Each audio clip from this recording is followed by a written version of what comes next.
Mais uma vez, saudações a todos aqueles que nos acompanham, a todos os nossos internautas, aqueles fiéis, aqueles que, de fato, perseguem o nosso objetivo, a nossa missão e a nossa visão, que é descolonizar o conhecimento. Somos FDURS, Academia Editora Livraria Podcast. Hoje temos a nossa autora, por antonomasia, por enquanto, é ela, Liliana Patrícia Amaral de Carvalho. Quem é Liliana Patrícia Amaral de Carvalho? Estávamos nós a dizer que a nossa convidada de hoje é juíza de direito, colocada na sala dos crimes comuns do Tribunal da Comarca do Lobito. É primeira vogal de direção e tesouraria, ou seja, tesoureira da Associação de Juízes de Angola, AJA. É mestre em Direito e Poder Judiciário pela Escola Nacional de Formação de Magistrados do Brasil, pós-graduada em Regime Jurídico da Prevenção e da Luta contra a Corrupção, Branqueamento de Capitais e o Crime Organizado pela Faculdade de Direito da Universidade José Eduardo dos Santos. Especializada em Direito da Família pelo Centro de Estudos da Faculdade de Direito da Universidade de Coimbra. Licenciada em Direito pela Universidade Católica de Angola.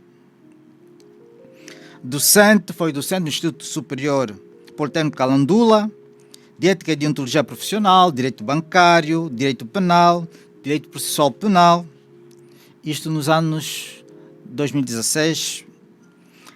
Foi técnica do Gabinete de Compliance do Banco Privado Atlântico, 2012-2014, coautora do livro Ideias para um Novo Tribunal.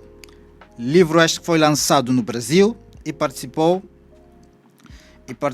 com o professor e tutor no curso de formação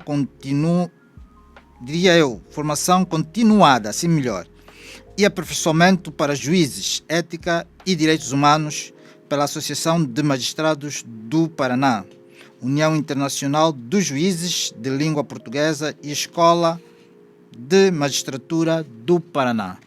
Bem, a nossa convidada tem este e outros traços da sua biografia. Nós resumimos. Esse resumo está presente no livro Independência do Poder Judiciário. Independência do Poder Judiciário, a condição para a legitimação dos tribunais e juízes. Esta é a obra da nossa convidada. E hoje nós começamos a ensaiar uma nova rubrica. Esta nova rubrica intitula-se O Livro no Banco dos Réus. Doutora Liliana tem a sorte, não sei se é o azar, de inaugurar esta rubrica, O Livro no Banco dos Réus. Queremos, com esta rubrica, fazer a exegese do livro, mas hoje, claro, vamos pegar leve. Hoje queremos estabelecer um diálogo razoável, claro, com a ajuda dos nossos internautas. Certamente vão colocar algumas questões, mas algumas questões não poderão não ser respondidas.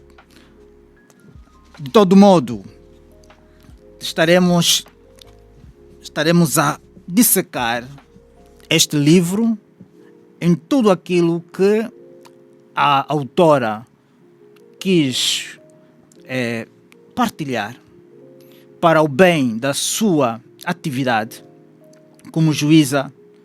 Tem estado, digamos, a dedicar-se profundamente para a melhoria deste órgão, que é a magistratura judicial. Tem estado a dar contributos, ideias, tem estado a fazer com que a magistratura judicial seja cada vez melhor. Prova disso é exatamente esta obra. Doutora Liliana, seja bem-vinda. Doutora Liliana, esta, como sabe, é a sua casa. Portanto, temos aqui um momento solene. Para nós, tê-la conosco é sempre um momento de solenidade, é um momento de aprendizado, é um momento de partilha e, claro, de grande generosidade por aquilo que produziu, por aquilo que tem estado a fazer pela causa da justiça, pelo judiciário angolano.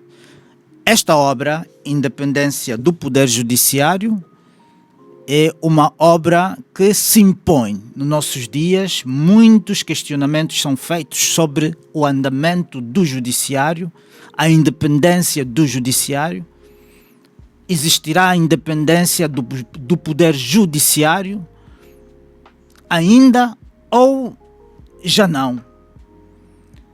Não sou eu quem responde. A doutora Liliana vai nos conduzir a estas e outras reflexões. O juiz sem independência ainda é juiz? São questões que se colocam neste livro, que são convidados a adquirir. Há um custo módico. Pelo valor da obra, o custo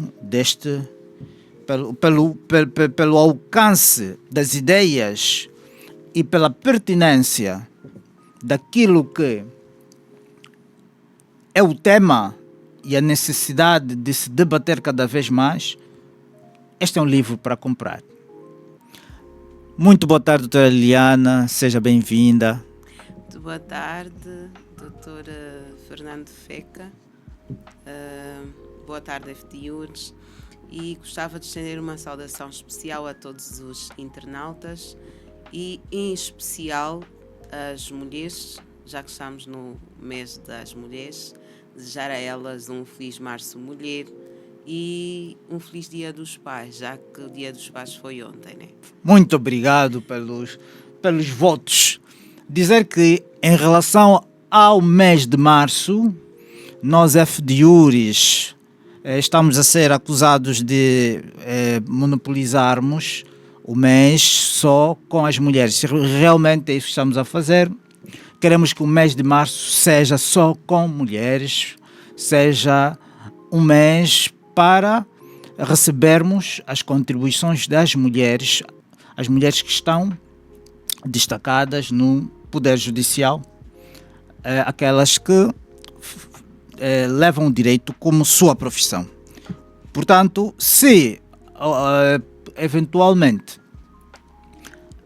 tivermos homens, será porque as mulheres não querem aqui estar. Então fazemos já esta denúncia.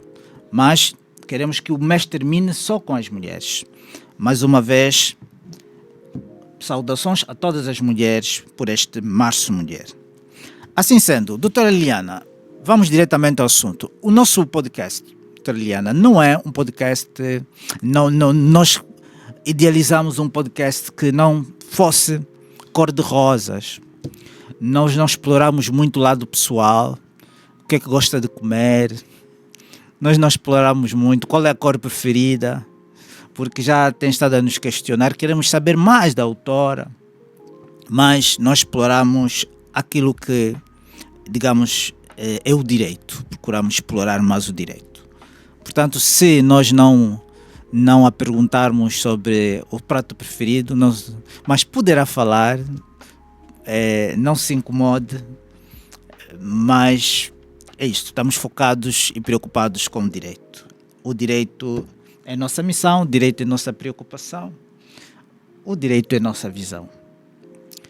Como é que foi então o processo para produção, para criação? Isto não é uma obra literária, é uma obra acadêmica. Então, se dissermos criação, mas como é que foi esse processo, doutora? O que é que nos pode dizer? sobretudo, a idealização, concepção da obra, a escrita, o processo de escrita. Como é que se deu, doutora? Em processo de escrita, na verdade, este livro resulta do mestrado. Ele é a minha tese de mestrado, a minha dissertação de mestrado, naturalmente depois alterada a quando da edição e da publicação. E o processo de escrita foi um processo que levou o tempo do mestrado, que foram 2 anos. Um processo entre maio de 2020 a maio de 2022, porque a defesa foi em julho, penso que em julho de 2022 é isso. Foram 2 anos de muita pesquisa porque o mestrado foi feito numa realidade totalmente diferente da realidade angolana e era necessário levar à realidade brasileira aquilo que eram as nossas leis, aquilo que nós temos, e acabamos tendo alguns desafios porque com a escolha do tema precisávamos de autores nacionais, precisávamos das leis. São poucos os autores que se debatem sobre esse tema, apesar da atualidade do tema, apesar de ser um tema que as pessoas, um tema que é atual e de muita repercussão. É um tema que se fala nas academias, e se fala nas rádios, se fala na TV sobre a necessidade de um poder judiciário independente, o facto das leis serem desajustadas à nossa realidade, ao contexto. Então foi um processo que valeu a pena. É melhor que eu diga que o processo valeu a pena. Um processo de 2 anos de escrita, um processo num país que não o nosso, foi no Brasil, com algumas dificuldades na aquisição de bibliografia, mas que finalmente foi concluído e foi editado e foi publicado. Muito bom, muito bom. Para a nossa alegria, para a nossa felicidade, tivemos o privilégio de trazer à luz esta obra. Tivemos o privilégio de acompanhar este parto. E como é que foi o processo de edição da obra na FDIURI, já agora?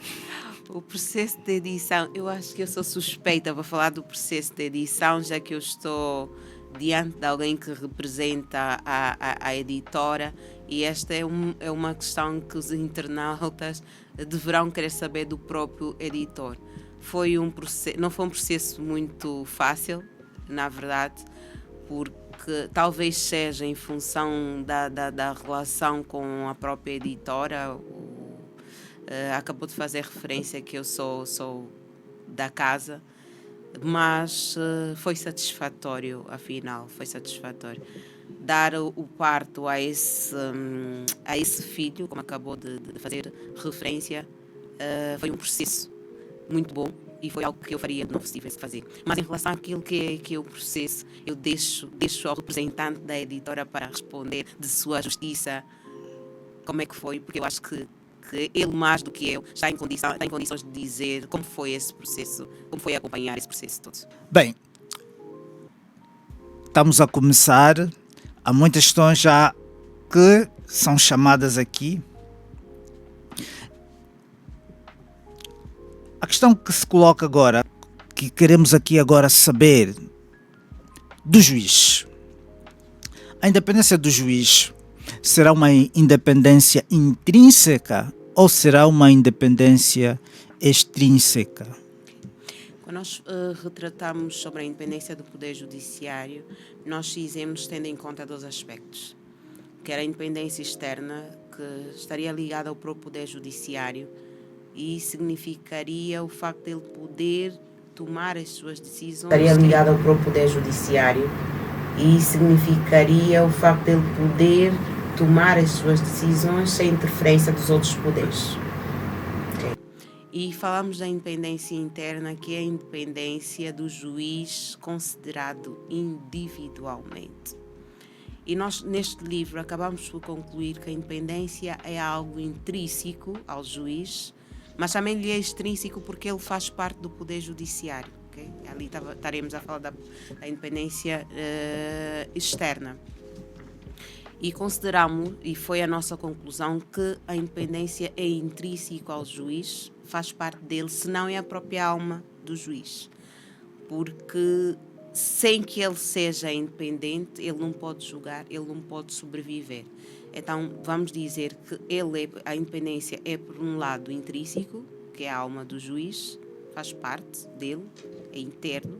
Okay? Sem a independência, o juiz não pode sobreviver, mas podemos admitir que é algo extrínseco porque ele faz parte do juiz, do próprio poder judiciário, o seu poder também precisa ser independente.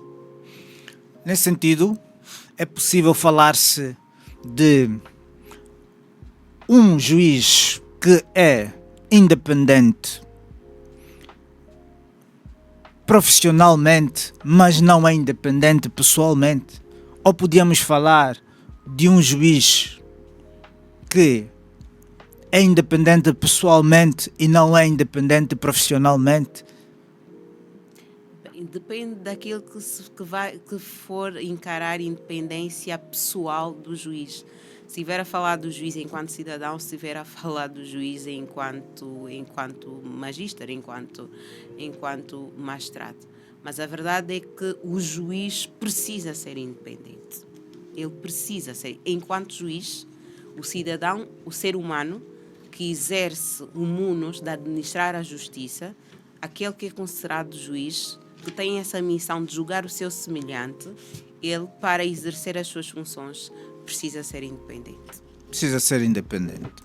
Pois, nesse sentido, e daí insistirmos, porque ocorrem situações de estarmos numa análise constante e cidadãos que reclamam que o quadro atual do país gera uma situação de pouca independência dos juízes. E esta reclamação é porque a instituição falha de algum modo, ou porque os próprios juízes não reivindicam a sua independência. Por outro lado, a independência se resultará que os juízes esperem para que sejam independentes, para que se lhes dê a independência, ou eles têm de ser independentes no seu agir, na sua atuação, e não esperar que essa independência venha de fora. Como é que o livro resolve esta questão? Ou responde a esta questão? Como disse, os juízes, eles devem ser independentes. E esse aspecto da independência é um aspecto que é constitucionalmente assegurado. É a Constituição que vem consagrar que os juízes são independentes. Então, se queremos falar em legitimação da independência dos juízes, vamos dizer que eles são legitimados pela própria Constituição. É a Constituição quem vem assegurar esse aspecto da independência dos juízes, considerados individualmente. Então, ninguém deve, efetivamente, os juízes não devem ir à luta, os juízes não devem... passo aqui o termo como fez referenciar a agora, depender que se lhe seja atribuída. Não, porque o juiz por si só, na sua investidura, a partir do momento que ele é juiz, ele é independente. E isso resulta da Constituição. Então, deve ser ele, não só o juiz, e o livro também fala disso, mas como todo e qualquer cidadão, a garantir e assegurar que sejam criadas todas as condições para que se materialize essa independência que a Constituição e as demais leis infraconstitucionais fazem referência. Porque nós fazemos essa referência no livro que a independência não é uma vaidade, não é um privilégio dos juízes. É um privilégio dos cidadãos, de todos. É uma necessidade de todos terem os seus direitos assegurados por um tribunal e por juízes independentes, até mesmo naquelas situações em que eles vão litigar com o Estado. Eles precisam ter essa garantia de que, se tiverem algum tema, aquela pessoa que vai apreciar é capaz de resolver sem prestar atenção se eu só um particular e se aquela outra parte é o Estado. Então, logo após a sua investidura, ele é juiz, ele é independente. Obrigado, Liliana. Olha, isto é importantíssimo. Nos nossos dias, nós precisamos de reflexões constantes sobre a independência dos juízes, a independência do poder judiciário.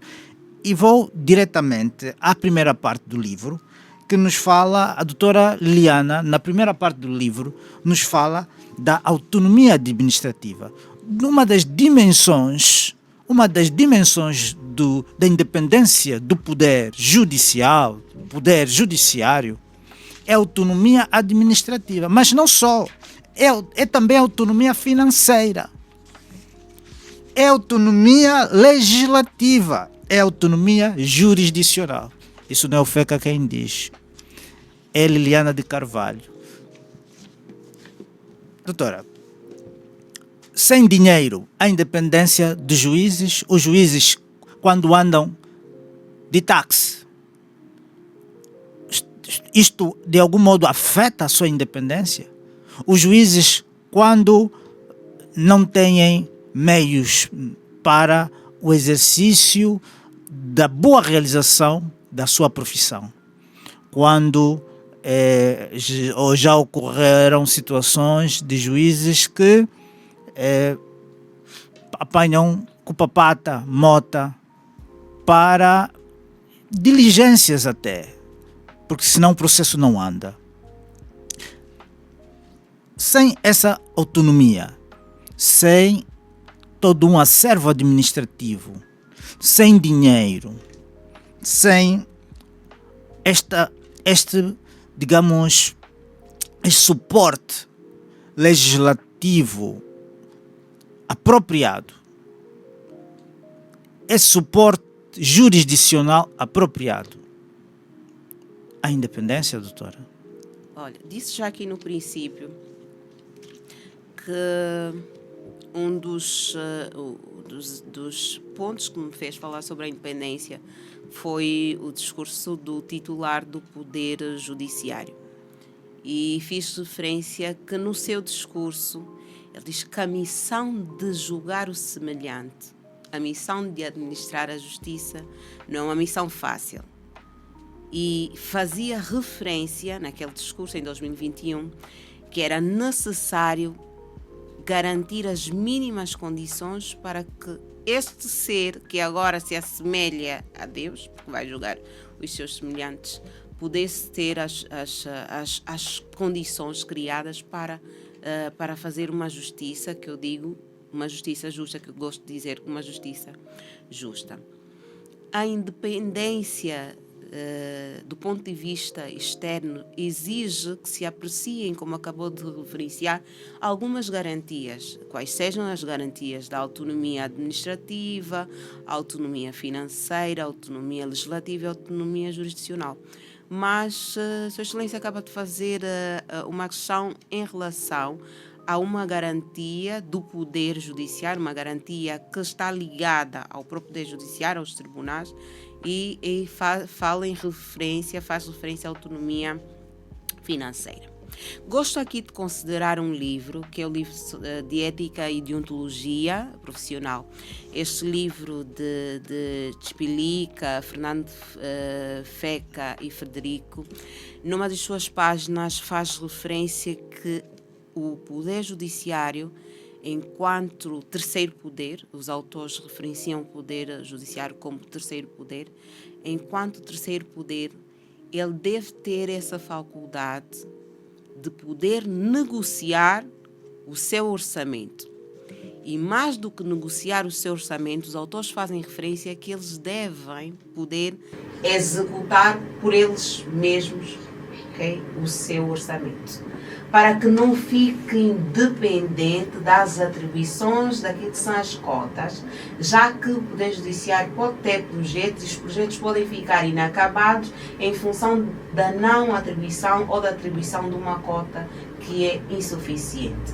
E quando falamos de autonomia financeira, queremos exatamente lembrar o que esses autores dizem, que é necessário o Poder Judicial ter a faculdade, ter essa capacidade, ter esse poder de ser ele a gerir os seus recursos. Porque com a gestão dos seus recursos vai poder afetar, vai poder construir tribunais de raiz, vai poder equipar, vai poder atribuir aquilo que são os direitos dos magistrados, aquilo que são as regalias dos magistrados. Então podemos dizer que essa é uma garantia muito forte, se não uma das mais importantes, já que o próprio livro faz referência que o poder sem dinheiro não é poder. Obrigado, doutora Liliana. Esta viagem à independência do Poder Judiciário é sempre uma preocupação, é sempre uma nota importante que não podemos pensar que é só tem que ver com os juízes, o Poder Judiciário. É importante para todos os cidadãos, porque na minha análise, nos meus solilóquios, eu costumo assim a pensar de mim para mim: se o Poder Judiciário for forte, não haverá a política, não haverá, digamos, a dimensão do Poder Legislativo que não vai cumprir o seu papel. Por quê? Porque terão medo do Poder Judiciário. Porque o Poder Judiciário vai agir. Não haverá, digamos, roubalheiras, porque o Poder Judiciário vai exercer o seu papel, vai julgar aqueles que prevaricarem. Então há necessidade de termos um Poder Judiciário que funcione, que seja forte, para que o Poder Legislativo, o Poder Executivo e todos os demais poderes andem, de fato, no bom caminho que o povo precisa, porque quando há um desvio, quando há peculatos, o povo sofre, o povo, enfim, sai bastante prejudicado. E quando os juízes não têm independência, é muito grave, é muito grave. Precisamos sim da independência do Poder Judiciário. Bem, doutora Liliana, no seu livro, a doutora Liliana também fala da remuneração dos juízes. Doutora Liliana, ganha bem? Bem, eu diria que o salário que eu tenho não faz face àquilo que são as atuais despesas, porque o salário não foi ajustado àquilo que são as atuais despesas. O salário era fixado na altura em função da moeda estrangeira, do dólar. E efetivamente naquela altura fazia face àquilo que eram as despesas. Mas atualmente, se formos fazer uma conversão, vamos dizer que este salário não se adequa hoje àquilo que são as necessidades, as próprias necessidades enquanto cidadã e as próprias necessidades depois enquanto magistrada. E gosto de lembrar também uma parte do livro que eu acabei de citar, né? Que é importante no seu mundo por causa daquilo que são os sacrifícios do magistrado, que ele tem efetivamente uma remuneração adequada a suprir esses sacrifícios, já que se lhe exige um bocadinho mais do que é um cidadão normal. Naturalmente nós estamos esperançosos, atuais, Porque se estivermos a falar do passado, naturalmente, os magistrados tinham, porque o salário se ajustava às despesas atuais, ao próprio contexto. A moeda era estrangeira, agora a moeda, o salário, não se fez esse ajuste, então não se fazendo esse ajuste, não podemos dizer que está ajustado, precisa desse ajuste. E nós estamos esperançosos, efetivamente, com o estatuto remuneratório. Vamos esperar que haja, efetivamente, essa alteração. Podemos dizer que está ajustado, precisa desse ajuste. E nós estamos esperançosos, efetivamente, com o estatuto remuneratório. Vamos esperar que haja, efetivamente, essa alteração, este ajuste, para ver então se de uma ou de outra forma esteja também assegurado esse aspecto que é essencial para a independência do juiz. Pois bem, para aqui situar os nossos internautas, essa parte da remuneração está na página 64, no livro Independência do Poder Judiciário, a condição de legitimação dos tribunais e juízes, da autoria da doutora Liliana de Carvalho, apresenta a remuneração como um dos elementos importantíssimos para a independência dos juízes. Portanto, estão convidados a adquirir esta obra, uma rica obra, e é uma reflexão que se impõe para todos nós. A par disso, doutora Liliana de Carvalho, temos ainda a questão da designação dos juízes. A doutora também fala na página 58 da designação dos juízes, que é outra faceta da independência do poder judiciário. Bem, levanta-se questões, ouvimos por aí, sobre a questão da designação dos juízes. A designação de juízes, o que é que tem a ver com a independência do poder judiciário, doutora? Bem, a questão da seleção, designação e nomeação dos juízes, que é um aspecto essencial, já que a independência interna está intrinsecamente ligada à independência e deve ser assegurada pelo simples facto de que deve-se assegurar que quem nomeia alguém que vai exercer uma função de juiz, depois não tenha interferência na atividade, na atuação desse juiz. Então é por isso que se traz esse aspecto da designação, da seleção e da nomeação dos juízes. E esse é um aspecto que é tem sido muito discutido hoje e acaba sendo um desafio das estruturas judiciárias contemporâneas.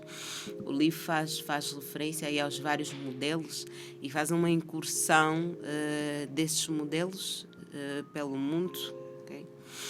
E ao tratar desses modelos, depois apresenta então qual que seria o modelo ideal em relação àquilo que é a nomeação, ou se preferimos a designação ou seleção dos juízes. Pois, a designação e seleção de juízes também se coloca quanto à promoção. A promoção dos juízes também um fator de independência do poder judiciário, porque levanta-se às vezes questões, será que existe isso no poder judiciário? Parece que alguns que entram hoje acabam por ascender a carreira, acabam por ser promovidos mais cedo do que os mais antigos. Isso será um fator de independência do poder judiciário? É uma reflexão, não está obrigada aqui a adiantar já alguns aspectos, mas são aspectos que o livro nos leva a refletir.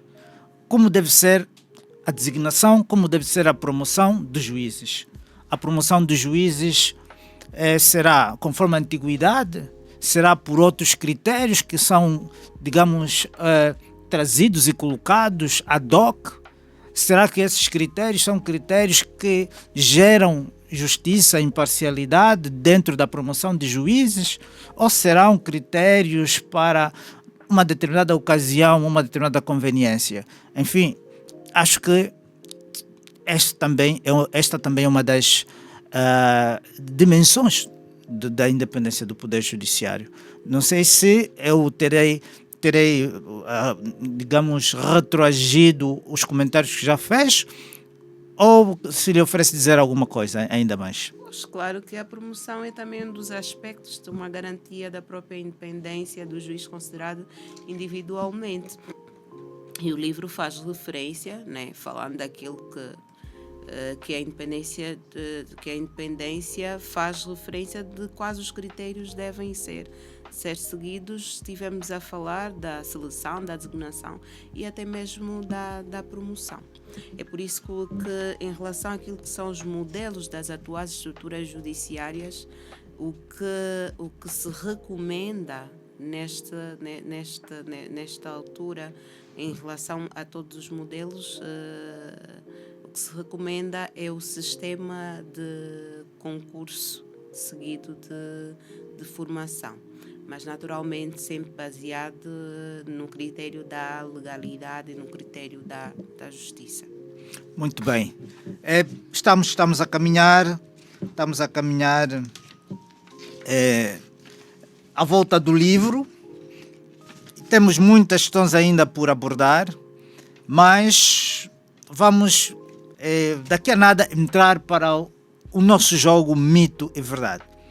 Antes que cheguemos ao nosso jogo Mito e Verdade, temos uma outra questão que se coloca mesmo na esfera pessoal da nossa autora.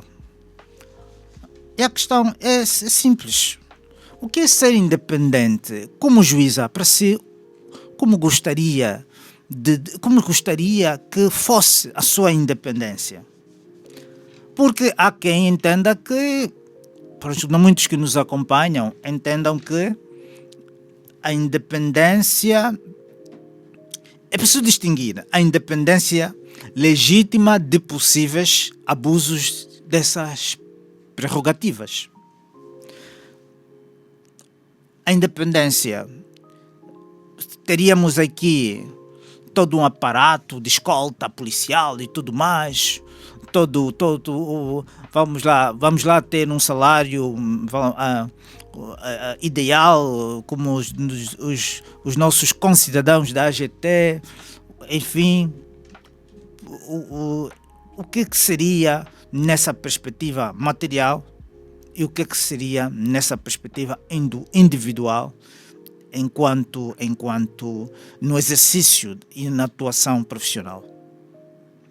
Bem, já fiz aqui a referência que os juízes devem ser independentes.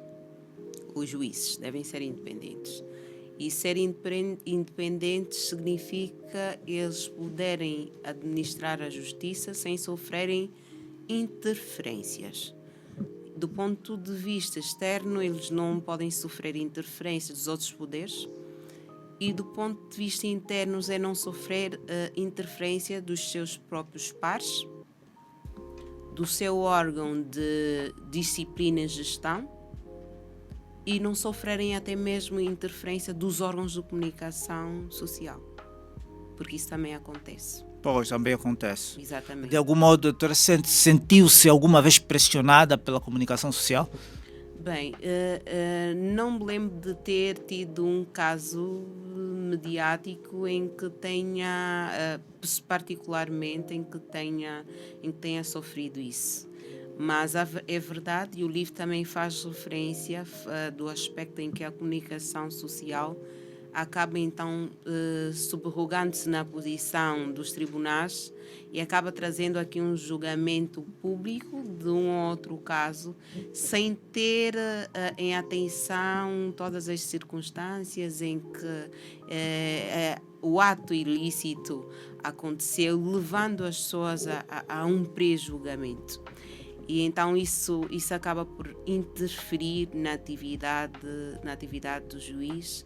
Isso acaba até mesmo por violar um princípio de direito penal, o princípio da presunção da inocência. Então se desaconselha. É por isso que se diz que um juiz independente é aquele que não sofre, não sente esta pressão dos outros órgãos, dos outros órgãos de soberania. É aquele que não tem interferência dos seus pares, dos outros juízes, não recebe esta interferência, e do seu órgão de gestão e disciplina e igualmente dos órgãos de comunicação social. Muito obrigado, doutora Liliana. Dizer que este podcast é patrocinado pela JB Filmes. Para aqueles que quiserem contactar a JB Filmes para podcast, para eventos corporativos e outros, não hesitem, podem ligar para o 922 33 26 95. 922 33 26 95. Bem, continuando. Doutora Liliana, ainda na senda desta independência que hoje nos coloca e nos reúne aqui, a doutora Liliana, no livro, faz aqui uma abordagem sobre a evolução constitucional em Angola. Portanto, este livro não só aborda aquelas dimensões da autonomia administrativa, financeira, jurisdicional, faz também um rescaldo da própria evolução constitucional, que de fato é bastante interessante. Doutora Liliana, nesse sentido, a nível das constituições angolanas, no que toca à independência do Poder Judicial, que avanços, que retrocessos destaca neste percurso, afinal? O que é que, afinal, o livro nos traz dessa perspectiva da evolução constitucional?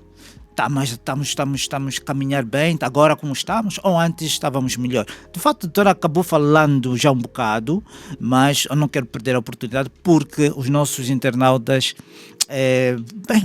querem reouvir esta análise dos avanços e recuos constitucional a nível da independência judicial.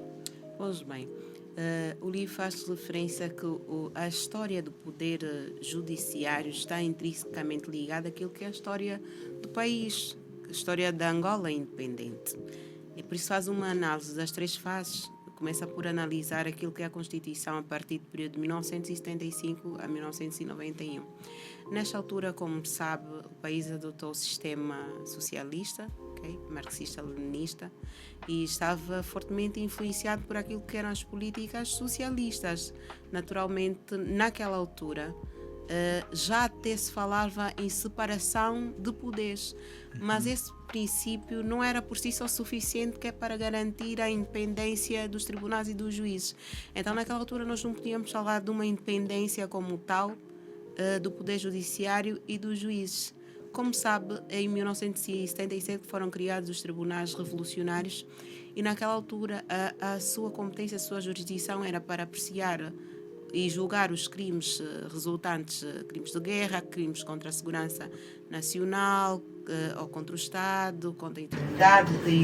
Então, só em 1988, com a Lei 18/88, é que os tribunais com a Lei do Sistema Unificado de Justiça, é que se unifica as jurisdições, e aqui já podemos falar é unificado porque se unifica exatamente as jurisdições. Os tribunais passam, naquele período, a ter competências para apreciar os casos cíveis, casos laborais, os casos criminais.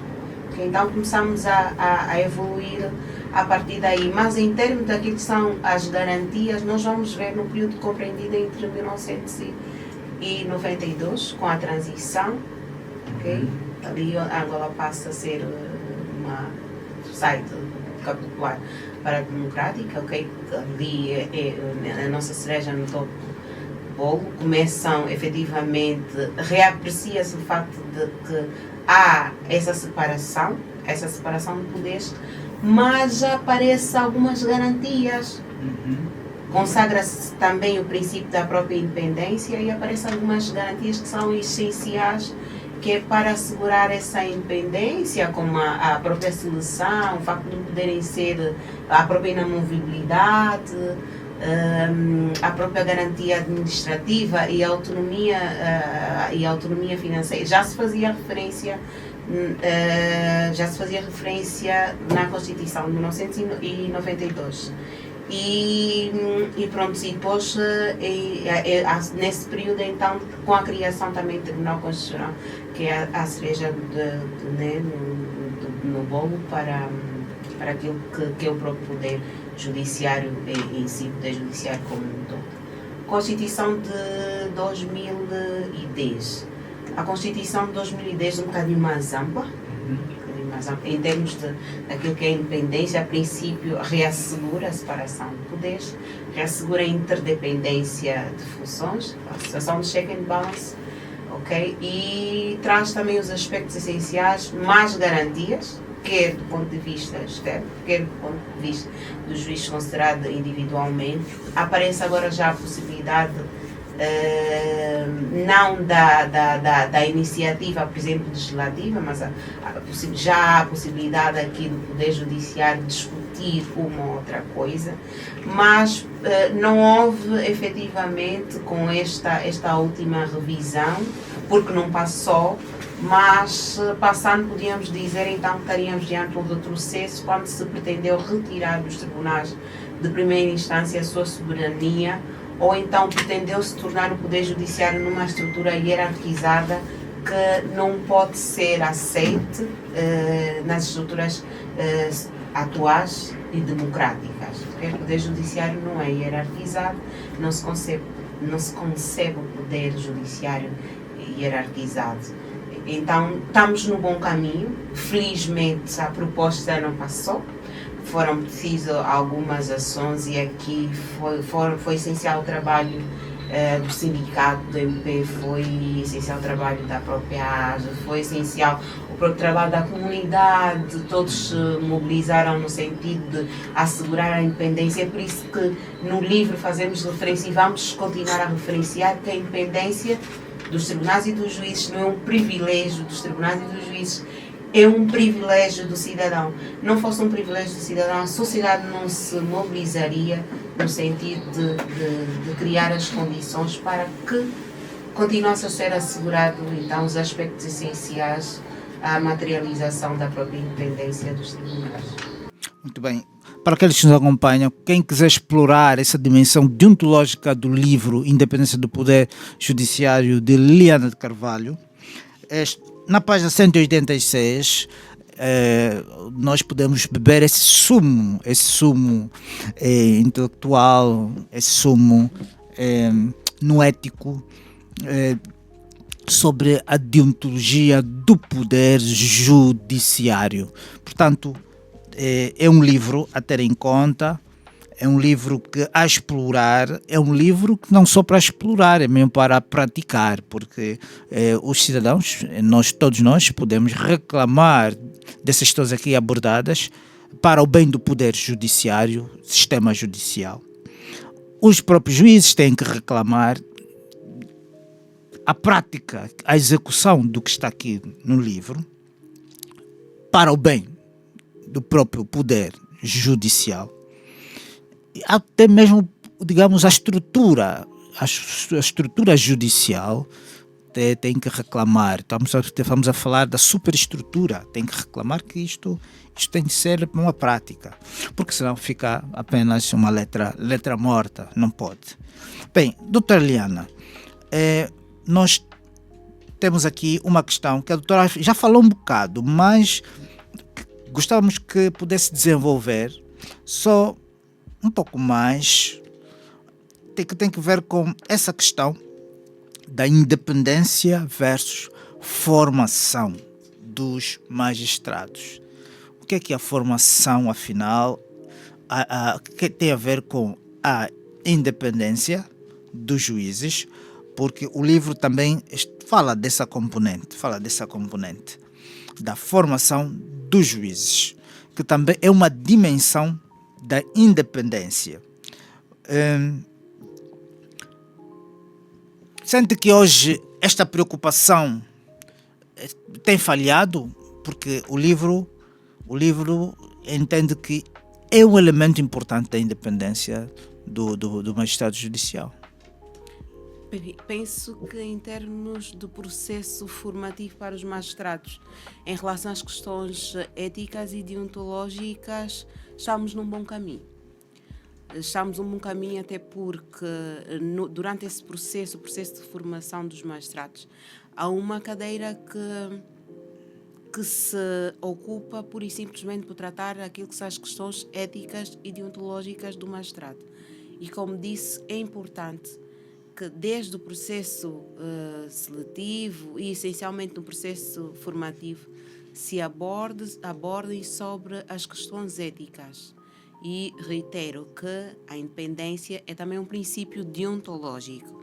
É um princípio deontológico a par da imparcialidade, da neutralidade, da reserva, da discrição, da competência. E isso nós conseguimos obter mais esclarecimento no próprio livro sobre ética e deontologia de Ciplica, Fernando Feca e Frederico Caneling. Muito bem, doutora. Coloca-se uma questão que está no livro, fala do isolamento do juiz. A doutora fala do isolamento do juiz, que o livro menciona o dever de isolamento social do juiz como forma de preservar a sua imparcialidade. Como equilibrar esse isolamento com o fato de o juiz ser também um cidadão inserido na sociedade? Porque há quem entenda que, por fato de ser juíza, a doutora não tem que estar lá, fechada, guardada. Não precisa estar, não tem nada que estar numa discoteca. Não tem nada que ter uma vida social como dos cidadãos comuns. Será isto verdade? Porque essa é uma das dimensões também aqui abordadas no livro. Quando o livro fala sobre o isolamento e interação social dos juízes, ele fala que o juiz não pode se colocar em situações que podem depois minar a sua imparcialidade e que podem afetar a sua independência. Nesse sentido que o livro fala sobre o isolamento e a interação social do juiz. Mas é necessário ter em consideração que não é pelo facto de ser cidadão, mas é pela pessoa do juiz que está no cidadão. Então, se eu assumi a responsabilidade e tomei essa decisão de ser juíza, devo aceitar os sacrifícios que a própria profissão me impõe. É como pretender agora, por exemplo, que o sacerdote, um padre, case, não é? Tenha filhos e ache normal. Este é o sacrifício que ele, enquanto sacerdote, assumiu. Okay? E por isso deve viver de modo a cumprir com aquilo que foi o que ele assumiu. Então não é muito diferente daquilo que o livro retrata em relação aos juízes. Não que o juiz não é um cidadão normal, não que o juiz não é uma pessoa, mas é pelo facto de que em si, de que neste cidadão há a pessoa do juiz nele. Então, pelo facto do juiz que há em mim, eu tenho de ter cuidado em relação àquilo que é o lugar, okay, e as pessoas que me circundam. Muito bem. Doutora, muito bem. Vamos continuar a explorar este lado.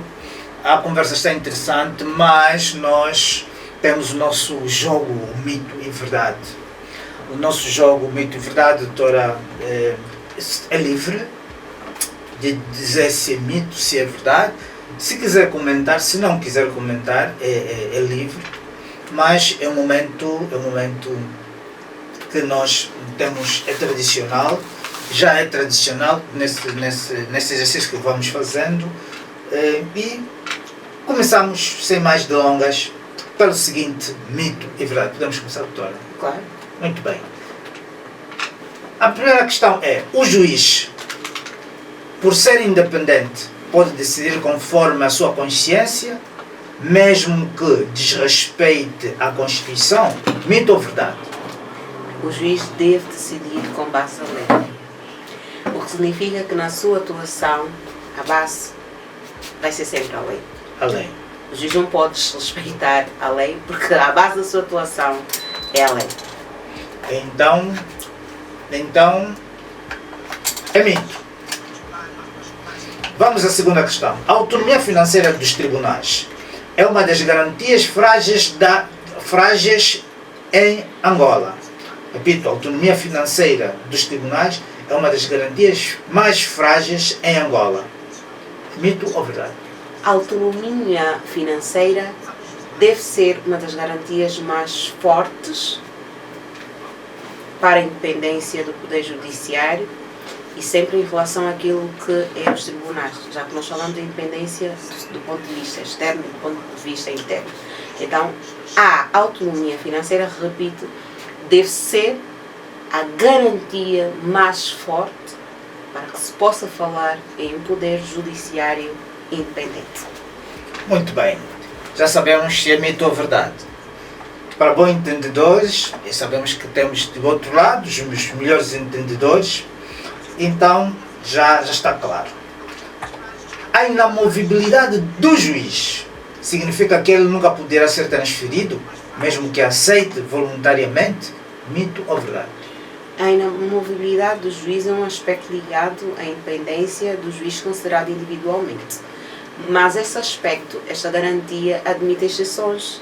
E gosto de lembrar aqui o venerando Rui Ferreira, que dizia na altura que essas exceções, por exemplo, vão estar ligadas quando se tratar, por exemplo, de um processo disciplinar, nós não podemos dizer que está em causa a inamovibilidade.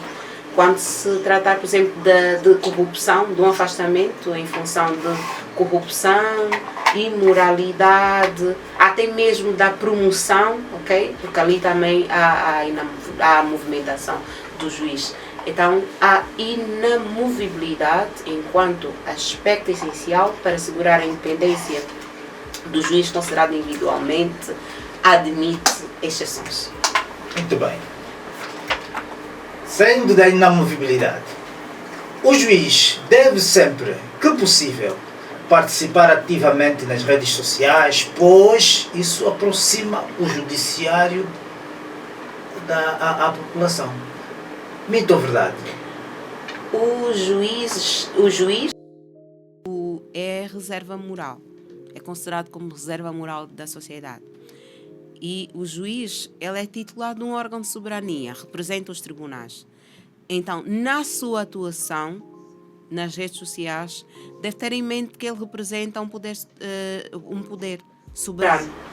O que significa que quem for olhar para os comentários, para um pronunciamento de um juiz, vai associá-lo sempre ao poder que ele representa.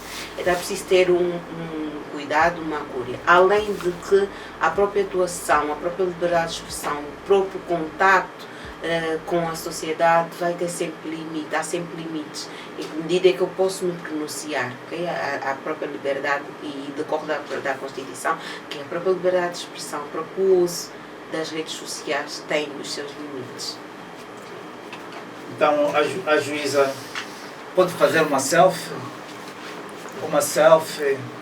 com a família, acho que aqui não há problema nenhum, colocar nas redes sociais, não haverá. Bem, estamos no Mito e Verdade, isto quem responde não sou eu. Continuando, a ética e deontologia do juiz serve apenas como uma recomendação moral e não tem qualquer valor jurídico? Mito ou verdade? A ética e deontologia é extremamente essencial. É por isso sempre que este aspecto deve ser tratado no processo formativo dos magistrados.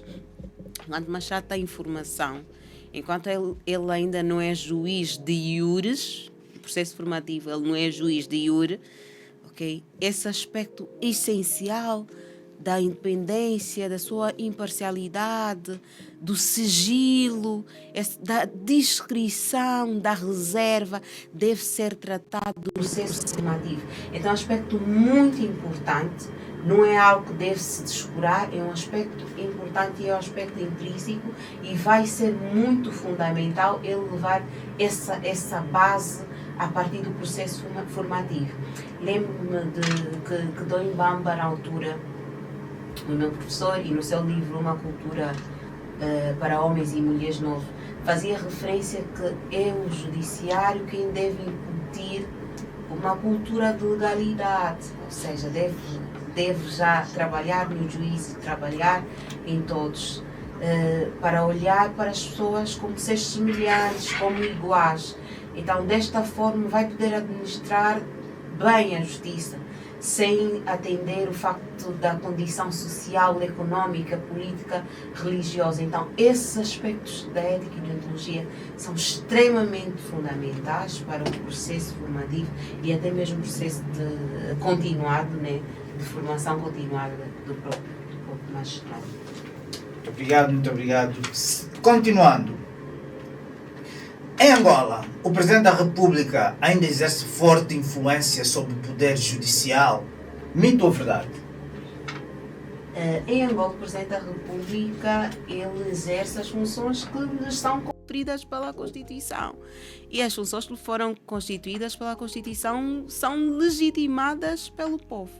Mas o mais importante nisso é o facto que Sua Excelência o Presidente da República sabe, e nós afirmarmos aqui categoricamente, porque isso resulta, e o livro faz referência do discurso do ano 2017 da sua investidura, em que ele diz que referenciou, Sua Excelência Presidente da República referenciou que era necessário se dar alguma atenção ao Poder Judiciário e se lhe devolver a dignidade.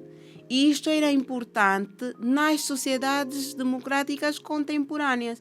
Então nós acreditamos que a Sua Excelência Presidente da República sabe efetivamente disso e que tem efetivamente interesse, porque de outra forma não poderia ser, em que o Poder Judiciário seja independente. Muito bem. A seguir, a independência do juiz depende sobretudo da sua conduta pessoal ou da sua formação ética? A independência do juiz depende efetivamente quer da sua conduta, enquanto eu disse que é o juiz que está investido num cidadão, numa pessoa, e vai depender também da sua conduta ética. Realçamos, e aqui já dissemos, que o processo de formação é muito importante e que é no processo de formação que deve-se instaurar essa tal cultura ética. Obrigado. Outro mito e verdade. As constituições angolanas sempre garantiram, desde a independência, uma magistratura verdadeiramente independente? Mito ou verdade? Portanto, aqui é a mesma afirmação, não é pergunta. Repito, as constituições angolanas sempre garantiram, desde a independência, uma magistratura verdadeiramente independente.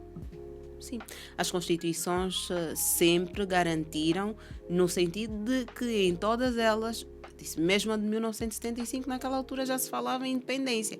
Só que, embora esse aspecto estivesse consagrado, o próprio contexto social não permitia que os juízes fossem independentes.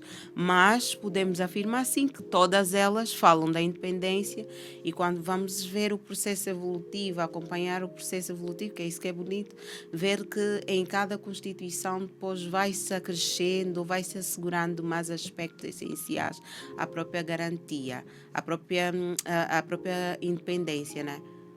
Vai assegurar. E agora o esforço, e é o que se chama aqui a atenção de todos, porque repetimos, a independência não é um privilégio dos juízes nem dos tribunais, é que todos garantam as condições para que sejam efetivamente materializados esses aspectos. Continuando, estamos quase. O isolamento social é um dever absoluto do juiz, o que significa que ele não pode ter amigos nem vida social. Mito ou verdade? O juiz é um ser humano, ele está inserido numa sociedade e é inconcebível pensar que o juiz é um ser que não deve ter contacto com os outros seres que lhe são semelhantes. O que se afirma é que o juiz não deve se colocar em situações em que o seu poder de decidir livremente sem qualquer pressão, sem qualquer interferência, possa ser afetado. Uma última questão tem que ver com o seguinte: o Poder Judicial não precisa da autonomia financeira porque o financiado. Repito, o Poder Judicial não precisa da autonomia financeira porque é financiado pelo Estado, tal como os demais órgãos. Não precisa. Dizemos Mito ou que verdade? a autonomia financeira é um dos aspectos, não uma das garantias mais fortes. E dizemos também aqui que sem dinheiro não podemos falar em um poder judiciário independente. Então, que se requer, o que se espera de um poder judiciário independente é que possa negociar o seu orçamento. E mais do que negociar o seu orçamento, possa executar, sem estar dependentes de cotas atribuídas, porque o Poder Judiciário naturalmente tem projetos do Poder Judiciário e projetos que, para serem materializados, precisam dessa disponibilidade financeira. Então, a autonomia financeira é um dos aspectos, se não a garantia mais forte para que se possa falar em independência dos tribunais. Pois bem, bem, em princípio, terminamos o nosso mito e verdade. Bem, vamos honrar alguns compromissos publicitários, dizer que a FDIURIS tem na sua galeria de obras, tem a Lei Geral do Trabalho, o Código de Processo de Trabalho, tem o Código Administrativo, o Código do Procedimento Administrativo, o Código do Contencioso Administrativo, o Código Penal, o Código de Processo Penal, a Constituição, a Lei do Processo Constitucional.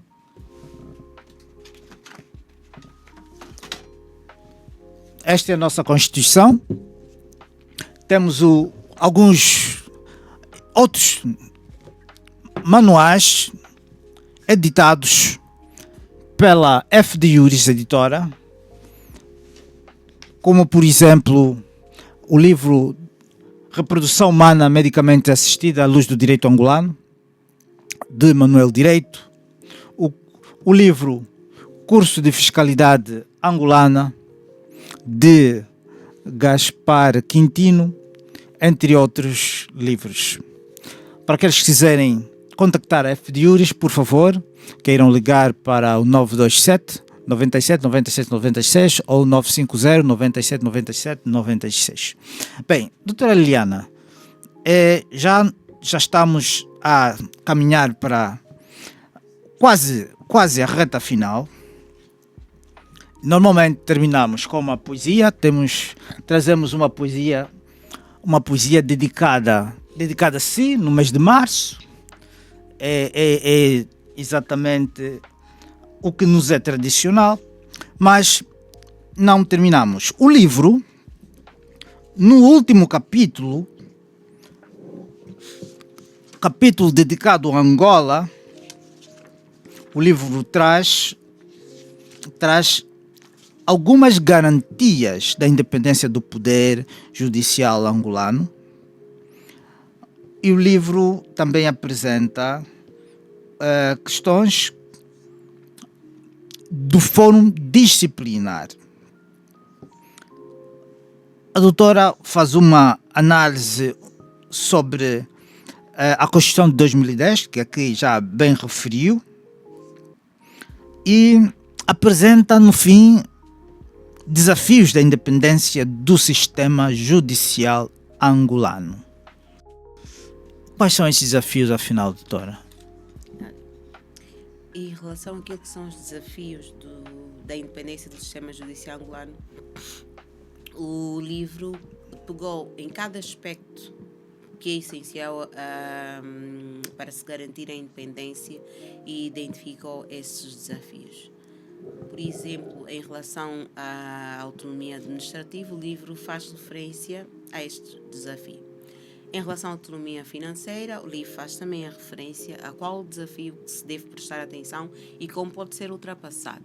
Em relação à autonomia legislativa, por exemplo, o livro faz referência a que se devia poder ter a iniciativa de legislar, a iniciativa, não legislar, mas podia-se ter essa iniciativa, já que até os cidadãos têm essa prerrogativa. Então, ali foi identificando os vários desafios em cada aspecto essencial para garantir a independência. E é algo que eu vou remeter ao livro, para que o próprio livro diga de sua justiça. Okay? Portanto, é um convite... É um convite para a aquisição do livro, senão tiraríamos a novidade. E isso é exatamente a nossa novidade neste livro, né? A independência do Poder Judiciário. Quando nós falamos dos desafios, nós apresentamos algumas soluções, então nós não queremos tirar esta novidade do livro, e é um convite para todos adquirirem esta obra, porque esta obra foi concebida para todos. Porque, como dissemos, é o cidadão que quer que os seus direitos sejam assegurados por um tribunal livre, imparcial, independente.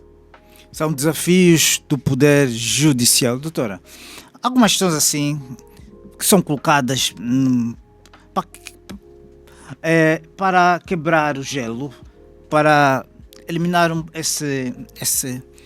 essa aura judicial do nosso podcast, essa aura, digamos, pronto, do martelo, do bater o martelo, enfim, porque afinal é podcast, não é um tribunal.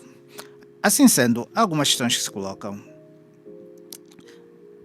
Disse que o maior medo do juiz não é errar na sentença ou acórdão, mas é ser apanhado a dançar no TikTok.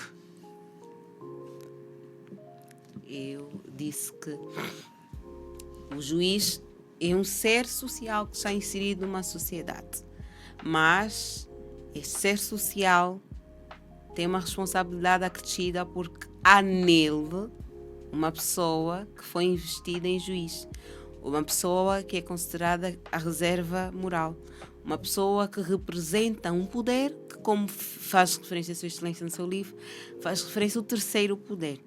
A doutora já foi apanhada a dançar do TikTok? Então, eu particularmente devo dizer que eu gosto de dançar, mas eu não faço uso do TikToker, ou não só...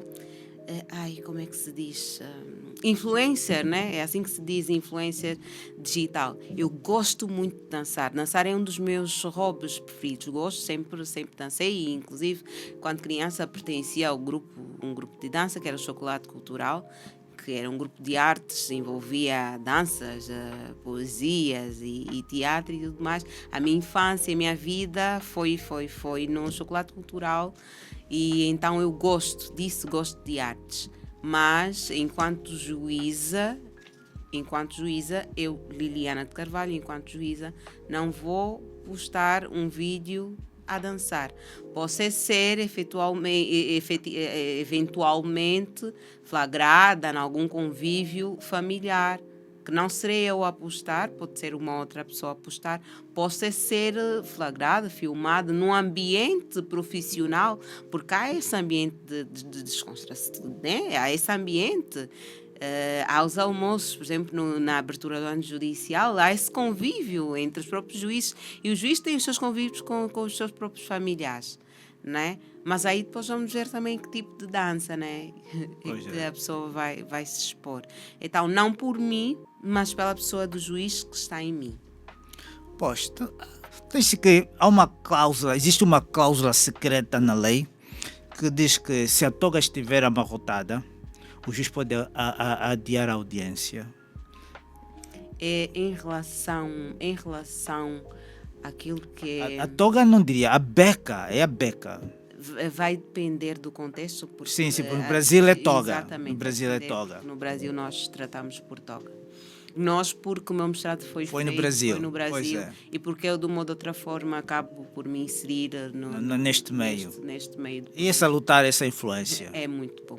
Muito bom beber de outras realidades, né? E mudou efetivamente completamente aquilo que sou e até aquilo que sou hoje como pessoa. Não só como juíza, mas como pessoa. Então sou muito grata também ao Conselho Superior da Magistratura Judicial por essa oportunidade, já que esse processo seletivo começa com a divulgação do Conselho Superior da Magistratura Judicial para os magistrados concorrerem nesta bolsa e poderem fazer esse mestrado.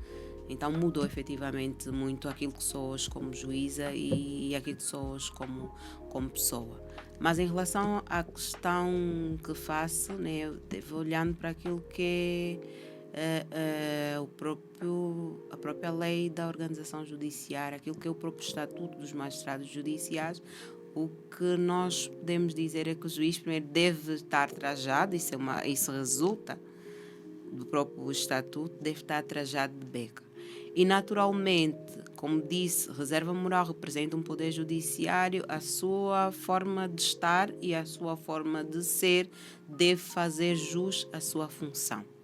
A sua forma de ser, a sua forma de estar, a sua forma de se apresentar perante as partes, de se apresentar perante a sociedade, deve fazer jus àquilo que é a sua função. Não por ele, mas pela pessoa do juiz que está nele. Doutora, disse que todo juiz, em algum momento, num processo, dada alguma dificuldade, já teve vontade de escrever na sentença ou no acórdão: decido conforme a minha intuição e que Deus me ajude. Essa é nova, eu efetivamente nunca tinha ouvido nada ligado a isso. Quando naqueles momentos de dificuldades, Mas- como é que é o pensamento do juiz? Está sempre, entende-se sempre certo? Ou não tem fraquezas nessa questão, nessa função de decidir em nome do povo, essa nobre e difícil missão? É nobre, difícil missão, fizemos já referência no princípio desse podcast. Nobre e difícil missão. É por isso que insistimos no processo de formação, é por isso que insistimos no processo de formação continuada e aperfeiçoada. E o juiz tem a seu termo todos os mecanismos necessários para tomar uma decisão conscienciosa. Mas não podemos nos esquecer que o limite da sua atuação é a lei. Então o juiz ele vai sempre julgar com base na lei. É por isso que quando respondíamos à sua questão sobre se o juiz independente deve julgar de acordo com a sua consciência passando por cima da lei, nós dissemos que a base da atuação do juiz vai ser sempre a lei. Muito bem, muito bem. A todos aqueles que nos acompanham, nós somos F de Iuris, Academia, Editora, Livraria e Podcast. Estamos a falar hoje, ou a inaugurar a nossa rubrica, o livro no banco dos réus. Queremos, nas próximas vezes, trazer outros livros e analisar. Hoje tivemos a analisar o livro Independência do Poder Judiciário, dizer que este podcast foi preparado no segmento do evento que marcará a apresentação desta obra, Independência do Poder Judiciário, em Benguela. Portanto, em Benguela, a todos aqueles que nos acompanham, todos os nossos internautas, teremos a apresentação desta obra no dia 3 de abril. A F de Iuris vai acompanhar este momento, como não podia deixar de ser. Será na administração do Salão Nobre da Administração do Lubito. Todos aqueles em Benguela, e não só, mesmo aqueles que estiverem em Luanda e poderem lá estar, teremos a imensa honra de os receber para mais um momento de partilha e há de se abordar um aspecto deste livro numa conferência. Portanto, não será apenas a apresentação, mas será uma conferência. Mas sobre isto vamos dar exatamente a palavra à autora do livro, doutora Liliana. Dia 3, como é que vai ser o dia 3 no Lubito? Bem, nós estamos a perspectivar fazer a apresentação do livro. Inicialmente, nós projetamos o livro que é para girar o mundo. Já conseguimos. O livro já está na Argentina, o livro está em Moçambique, temos o livro no Brasil, temos o livro em Portugal, enfim, as nações têm os livros. E agora vamos voltar um bocadinho àquilo que é o nosso país. No dia 3 vamos estar a fazer a apresentação do nosso livro no Lubito, pelas 14 horas, na administração municipal do Lubito. E a comunidade do Lubito, Benguela, está toda convidada. Angola, né, já que é possível fazer fazer essa movimentação quando se queira acompanhar o banco. Nós vamos para lá, mas caso queiram participar da nossa apresentação no dia 3, então sintam-se todos convidados e abraçados, e nós esperamos por vocês para falar mais um bocadinho daquilo que é o nosso livro, porque, como nós dissemos, esse livro foi concebido para o cidadão. Muito obrigado, muito obrigado. Esse é o convite a todos aqueles que poderão estar em Benguela, para que não percam esta oportunidade de adquirir a obra, de estar presente nesta conferência. É sempre um momento também de networking para os diferentes operadores do direito. É sempre um aprendizado inestimável, porque o saber não tem preço. Então, por favor, estejam presentes no dia 3 de abril. Contamos com a vossa solene presença para, então, fazermos a nossa festa. Doutora, temos a nossa poesia, que é dedicada a si. Esta poesia nós intitulamos a mulher juíza, autora dos destinos desta Angola. Então a poesia começa assim: na terra onde o sol é réu sem defesa e a esperança se arrasta cansada na mesa, ergue-se a juíza, mulher, autora e guardiã. De beca, vestida de coragem sã. Não é só julgadora, é filha da história, que escreve na pena o suor da memória. Na beca negra carrega a nação. No livro, a sentença da própria missão. Autora de ideias, senhora da palavra, entre códigos e uma pátria que lavra. No papel, a tinta é luta e ousadia. Na sala, o verbo é lei e poesia. Mãe que embala o filho com as mãos da justiça. Esposa que partilha o peso da premissa. Filha da terra, vermelha e da dor. Irmã das mulheres que vestem o labor.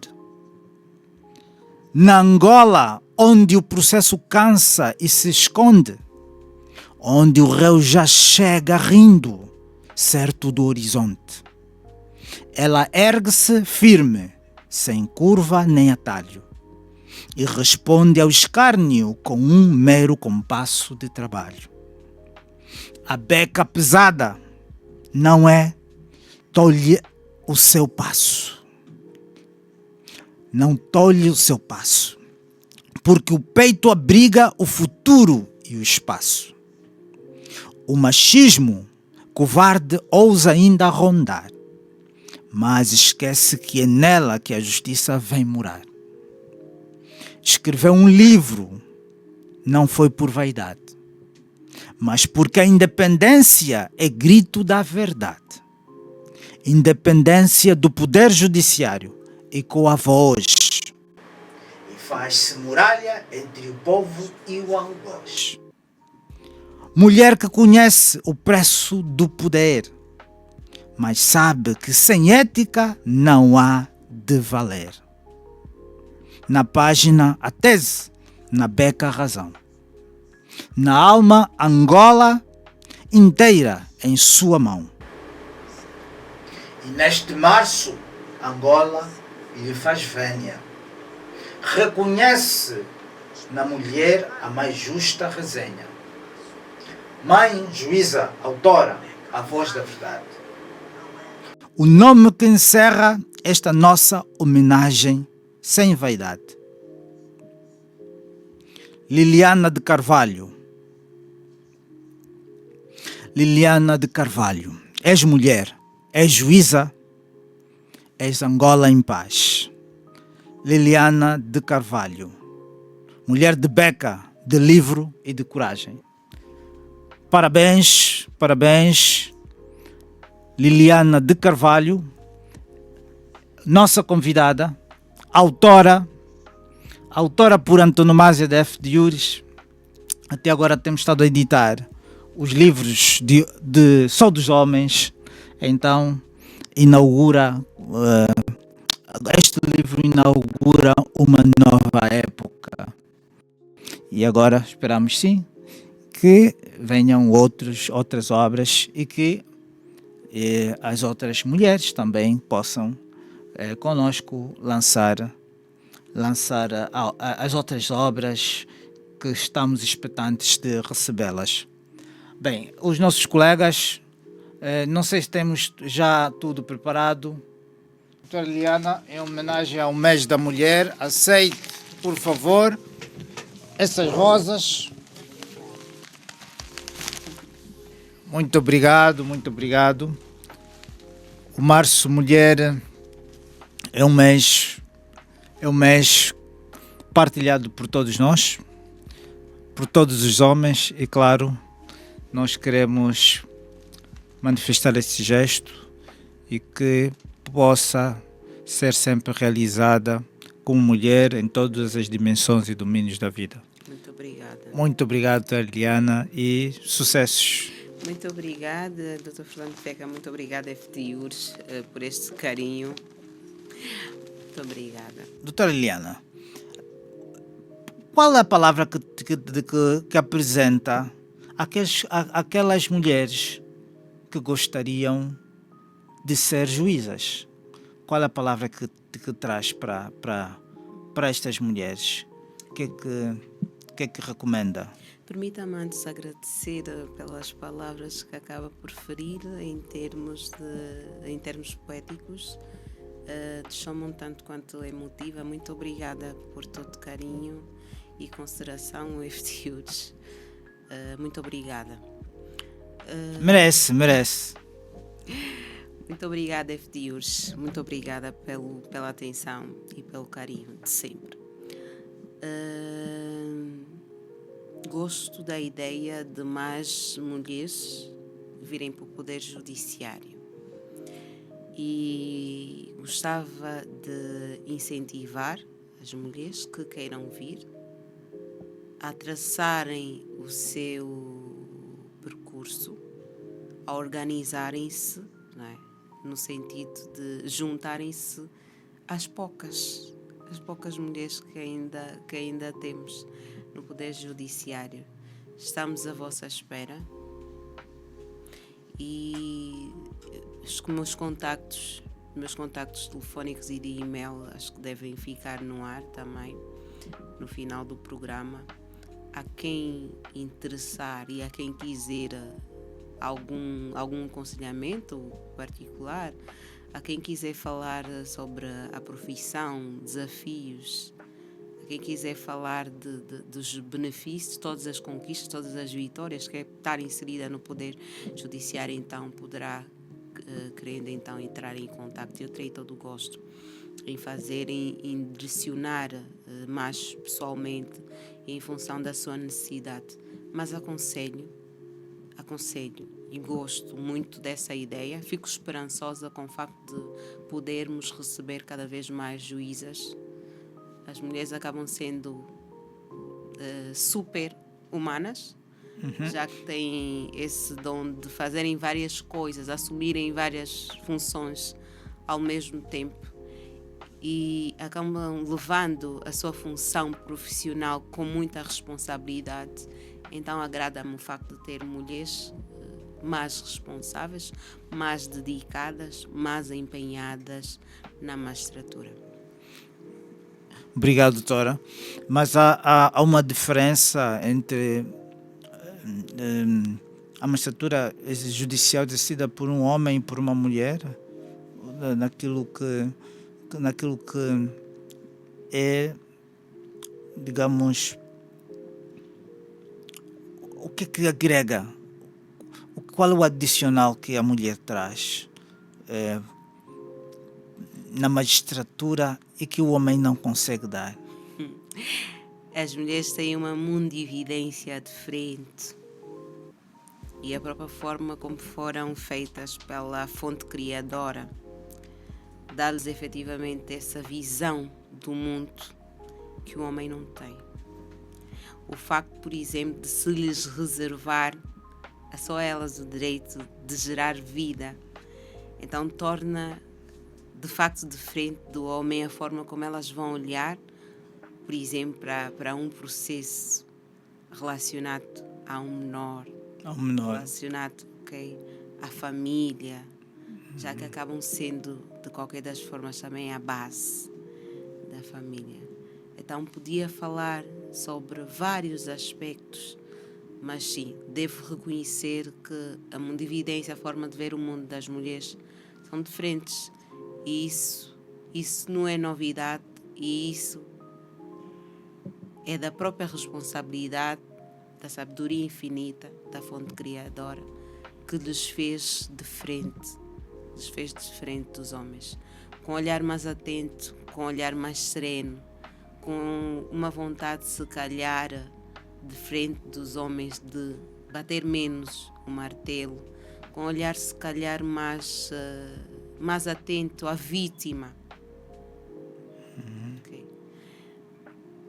Um olhar mais atento, se calhar, àquilo que vai ser a repercussão de uma pena num ser que ainda tem muito para dar.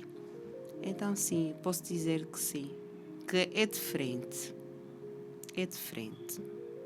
E deve ser diferente. Deve ser diferente. Bem, é que as mulheres têm razões que os homens desconhecem. As mulheres têm, de fato, toda uma sensibilidade, e isto, com certeza, é o grande valor que acho que o judiciário precisa das mulheres, aquela sensibilidade. E, claro, embora esteja aqui a provocar, mas concordamos. A todos aqueles que nos têm estado a acompanhar, lembrar que no dia 8 de maio nós temos o nosso primeiro fórum de empreendedorismo, de desenvolvimento de empreendedorismo jurídico. Não significa que neste fórum nós vamos partilhar, incentivar o negócio para juízes e procuradores. Não. O Fórum de Empreendedorismo Jurídico é muito mais do que esta abordagem. Então, aqueles que têm interesse, já iremos disponibilizar todo o processo de inscrição para que estejam conosco neste dia, no dia 8. Por favor, tomem isto na agenda. O dia 8 será um dia importantíssimo. E também este evento saúda os 50 anos de independência. Nós unimos-nos a esta comemoração dos 50 anos de independência do nosso país. Então, inscrevam-se neste evento, Fórum de Desenvolvimento e Empreendedorismo Jurídico. Assim sendo, vamos nos despedir, vamos apresentar as nossas desculpas por eventual atraso, uma ou outra vez a questão técnica falha. A nossa convidada chegou muito cedo, mas às vezes ficamos com um ou outro desacerto na questão técnica. Mas é um processo, acreditamos que os nossos internautas nos poderão penitenciar, e é um processo, e nós estamos também a contar com a vossa ajuda, com as vossas contribuições, com as vossas críticas, as vossas sugestões, para que possamos melhorar sempre nesse exercício de descolonizar o conhecimento e conhecimento jurídico. Assim sendo, vamos nos despedir. Doutora Liliana, muito obrigado. Muito obrigado por aceitar estar conosco neste momento. A doutora Liliana está no Lubito, dizer que saiu do Lubito para estar conosco. No próximo episódio, nós queremos realizar uma análise e reflexão sobre a abertura do ano judicial. Já apresentamos uma carta para a ordem, para que consigamos ter aqui uma advogada. Já apresentamos uma carta à AJA, Associação de Juízes, para que nos possa também trazer uma juíza. E também apresentamos uma carta ao Sindicato dos Magistrados do Ministério Público, para que possamos ter uma procuradora. Este mês só queremos mulheres, é o mês das mulheres, só queremos mulheres. Mas se nós não conseguirmos ter as mulheres, porque as mulheres às vezes têm sim as suas limitações, as suas restrições que temos que respeitar.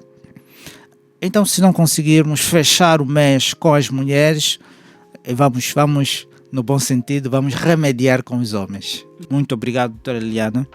E queremos desejar êxitos, queremos que continue a brilhar na sua carreira e claro, nas dimensões que representa familiar, espiritual ou religiosa, enfim. Doutora Liliana, nós esperamos de si e que Deus lhe possa, de fato, compensar em tudo aquilo que nós não pudermos dar, e também que a magistratura não lhe puder dar. Creio que as nossas orações permitirão que Deus lhe dê tudo aquilo que merece e tudo aquilo que precisa. Então, muito obrigado, doutora Liliana de Carvalho. Sucessos. Queremos tê-la numa outra ocasião. E a todos que nos acompanharam, o nosso sempre obrigado pela vossa audiência, pela vossa atenção, por tirarem o vosso tempo e por contribuírem para nós também continuarmos neste exercício igual ao que a doutora Liliana aqui nos apresentou, com o lançamento de livros, com as formações, com a venda e comercialização de livros, não só os nossos, mas dos nossos parceiros, e claro, com este exercício do podcast que configura o descolonizar o conhecimento. Muito obrigado a todos e terminamos aqui. A toda a equipa da F de Juris, a toda a equipa da JB Filmes, obrigado. Quem quiser gravar o seu podcast, quem quiser fazer fotografias, vídeos corporativos, vídeos institucionais, vídeo de lazer, vídeos clipes, liga agora para a JB Filmes 922 33 26 95. Obrigado e até a próxima.